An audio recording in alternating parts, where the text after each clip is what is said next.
मंगल पांडे एक भारतीय स्वतंत्रता सेनानी थे जिन्होंने 1857 में भारत के प्रथम स्वाधीनता संग्राम में महत्वपूर्ण भूमिका निभाई। वो ईस्ट इंडिया कंपनी की 34वीं बंगाल इन्फेंट्री के सिपाही थे। तत्कालीन अंग्रेजी शासन ने उन्हें बागी करार दिया, जबकि आम हिंदुस्तानी उन्हें आजादी की लड़ाई के नायक के रूप में सम्मान देता है। भारत के स्वाधीनता संग्राम में उनकी महत्वपूर्ण भूमिका को लेकर भारत सरकार द्वारा उनके सम्मान में सन 1984 में एक डाक टिकट जारी किया गया तथा मंगल पांडे द्वारा गाय की चर्बी मिले कारतूस को मुंह से काटने से मना कर दिया था। फलस्वरूप उन्हें गिरफ्तार कर 8 अप्रैल 1857 को फांसी दे दी गई। मंगल पांडे का जन्म भारत में उत्तर प्रदेश के बलिया जिले के नगवा नामक ग्राम में एक ब्राह्मण परिवार में हुआ था। इनके पिता का नाम दिवाकर पांडे था। ब्राह्मण होने के कारण मंगल पांडे सन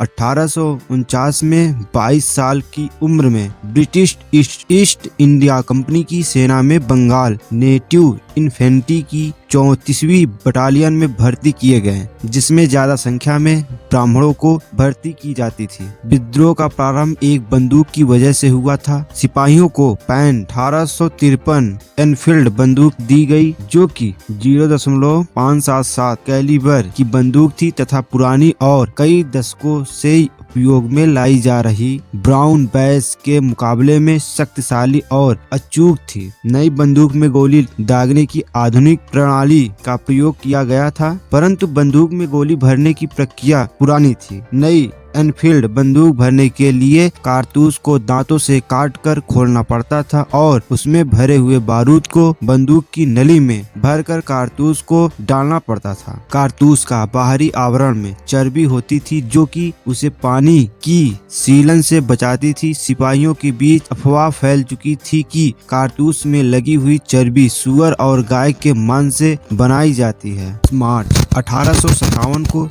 बैरकपुर परेड मैदान कलकत्ता के निकट मंगल पांडे, जो दुगवा रहीमपुर फैजाबाद के रहने वाले थे, रेजिमेंट के अफसर लेफ्टिनेंट बाग पर हमला करके उसे घायल कर दिया। जनरल जॉन हे से के अनुसार मंगल पांडे किसी प्रकार के धार्मिक पागलपन में थे। जनरल ने जमादार ईश्वरी प्रसाद ने मंगल पांडे को गिरफ्तार करने को आदेश दिया, पर जमींदार ने मना कर दिया। सिवाय एक सिपाही शेख पलटू को छोड़कर सारी रेजिमेंट ने मंगल पांडे को गिरफ्तार करने से मना कर दिया। मंगल पांडे ने अपने साथियों को खुलेआम विद्रोह करने के लिए कहा, पर किसी के ना मानने पर उन्होंने अपनी बंदूक से अपनी प्राण लेने का प्रयास किया, परंतु वे इस प्रयास में केवल घायल हुए। 6 अप्रैल 1857 को मंगल पांडे का कोर्ट मार्शल कर दिया गया और 8 अप्रैल को फांसी दे दी गई। मंगल पांडे द्वारा लगाई गई विद्रोह की यह चिंगारी बुझी नहीं। एक महीने बाद ही 20 मई सन 1857 को मेरठ की छावनी में कोलकाता कोतवाल धन सिंह